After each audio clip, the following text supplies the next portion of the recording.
Care workers, senior care workers जो कि ban हो गए थे 11 मार्च 2024 को, क्या वो बैन हट गया है? क्या वो एज ए डिपेंडेंट यूके आ सकते हैं? क्योंकि गवर्नमेंट की साइट के ऊपर एक इंफॉर्मेशन अपलोड हुई है, अपडेट हुई है, जिसके ऊपर लिखा हुआ है कि जो केयर वर्कर्स हैं, सीनियर केयर वर्कर्स हैं, उनके जो डिपेंडेंट्स अलाउड हैं। मुझे कैसे पता चला? मुझे बहुत से लोगों ने स्क्रीनशॉट भेजे, लिंक भेजा कि भाई जाके देखें, जो गवर्नमेंट की ऑफिशियल वेबसाइट है इसके ऊपर लिखा हुआ है कि जो डिपेंडेंट होंगे केयर होम के भी और सीनियर केयर वर्कर्स के, या जो कह लें जो केयर वर्कर्स होते हैं उनके जो डिपेंडेंट्स हैं वो अलाउ हैं। तो इस बात में कितनी सच्चाई है? क्या वाकई अपडेट हो चुका है? क्या वाकई गवर्नमेंट ने अपना डिसीजन चेंज कर दिया है?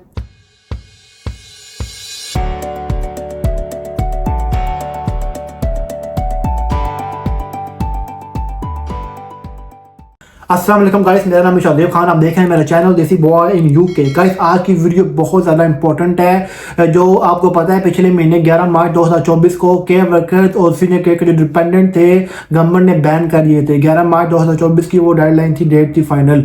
और उससे पहले जिन्होंने अप्लाई किया था उनके लिए तो कोई इशू नहीं था, लेकिन जो नए लोग थे।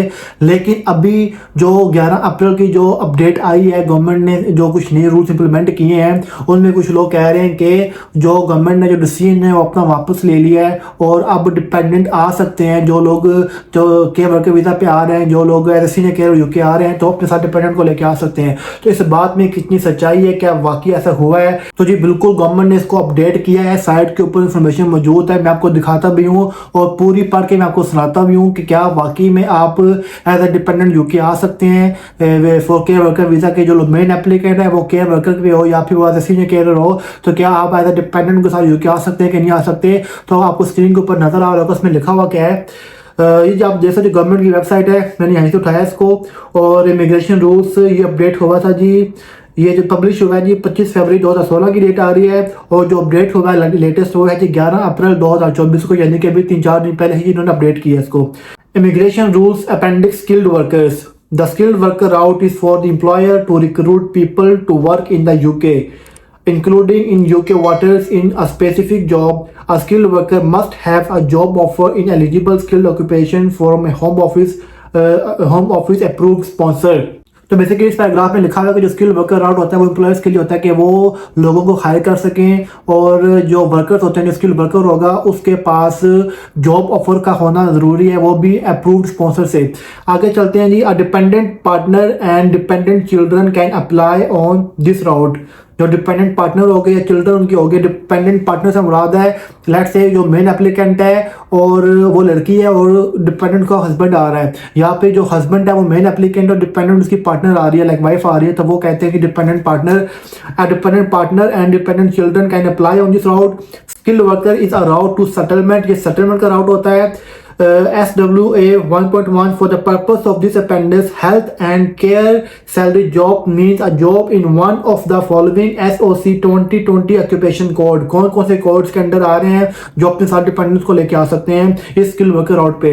Health services and public health managers and directors, health care practitioners, practice managers, residential day and domiciliary care managers and proprietors, biochemists and biomedical scientists, physical scientists, laboratory technicians, dispensing opticians, pharmaceutical technicians, care workers and home cares and senior care workers।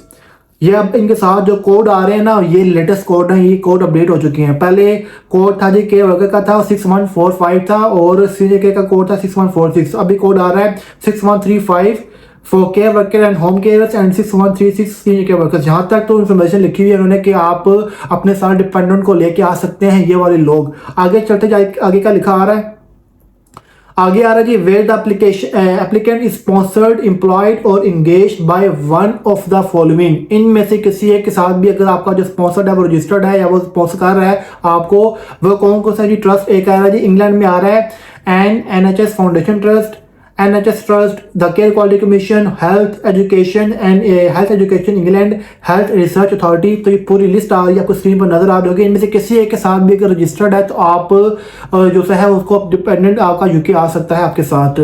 अभी ये सिर्फ England के नीचे Wales का भी है, Scotland का भी है, बहुत सारे और भी आ रहे हैं। और इसके अलावा ये आगे चलते हैं। अच्छा, अब मेन चीज़ है ये वाली जो आपका डाउट क्लियर करेगी। Relationship requirement for a dependent partner of a skill worker SW 29.1 subject to SW 29.1A the applicant must be the partner of a person P where one of the following applies. P has permission on the skill worker route, या तो उसके पास permission हो skill worker route की, or P is at the same time applying for and is granted entry clearance or permission on the skilled worker route, या तो वो same time पे अप्लाई कर रहा हो या उसको ग्रांट हो चुकी हो। P is settled or has become a British citizen providing P had permission on the skilled worker route when they settled and the applicant had permission as P's partner at that time। यानी कि जो person होगा वो पहले से ही settle हो या फिर वो ब्रिटिश सिटीजन बन चुका हो स्किल वर्कर राउट के ऊपर। अच्छा, आगे चलते हैं जी। SW 29.1A in SW 29.1A and BP must not have or be applying for entry clearance or permission as a skilled worker sponsored for a job in the SOC 2020 occupation code 6135 care workers and home carers or 6136 senior care workers or the SOC 2010 occupation code 6145 care workers and home carers or 6146 senior care workers. ये दो occupation code है, मैंने पहले भी बता दिया आपको, जो कि अपडेट हो चुके हैं। पहले 6145 था, अब उसकी जगह पे आ गया 6135 और 6146 की जगह पे आ गया 6136। अच्छा, आगे जो बहुत इंपॉर्टेंट चीज़ उन्होंने लिखी हुई है जो आपका पूरा का पूरा डाउट क्लियर कर देगी, was or being granted entry clearance or permissions as a skilled worker sponsored in the SOC 2010 occupation code 6145 care workers and home carers or 6146 senior care workers under the rules in force before 11th March 2024, जिन्होंने 11 मार्च से पहले, क्योंकि 11 मार्च से पहले जो occupation code थे वो था 6145 एंड 6146, ये दो कोड थे for care workers and senior care workers के लिए। तो 11 मार्च से पहले जिन्होंने अप्लाई कर दी, फाइल सबमिट करवा दी है, उनके लिए इशू नहीं है और वो लोग यूके डिपेंडेंट को साथ लेके आ सकते हैं। लेकिन जिन्होंने 11 मार्च के बाद करवाई होगी वो लोग नहीं लेके आ सकते। अब जो लोग बात कर रहे थे कि यार गवर्नमेंट के साइट के ऊपर अपडेट हो चुके हैं, तो वो पूरी इन्फॉर्मेशन उन्होंने नहीं पढ़ी। अगर आप एंड पे जाकर देखें तो ये इन्फॉर्मेशन उसी पेज के ऊपर एंड के ऊपर गिवन है।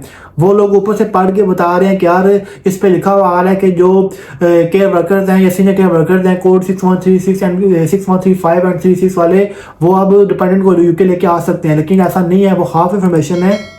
हाँ, आप स्क्रॉल डाउन नीचे करेंगे तो नीचे पूरी इन्फॉर्मेशन गिवन है, उस पर लिखा हुआ आ रहा है 11 मार्च 2024 की जो डेट है। इससे पहले अगर आपने अप्लाई कर दिया तो ठीक है, अदरवाइज आप डिपेंडेंट को साथ लेकर नहीं आ सकते। तो गाइस, ये थी आज की वीडियो थी, उम्मीद को तो पसंद आई होगी। अगर आपने चैनल को सब्सक्राइब नहीं किया तो कर दें, वीडियो को लाइक और शेयर कर दें ताकि आपको मजीद इंफॉर्मेटिव वीडियो मिलती रहे। तो देखते रहिए मेरा चैनल देसी बॉय इन यूके।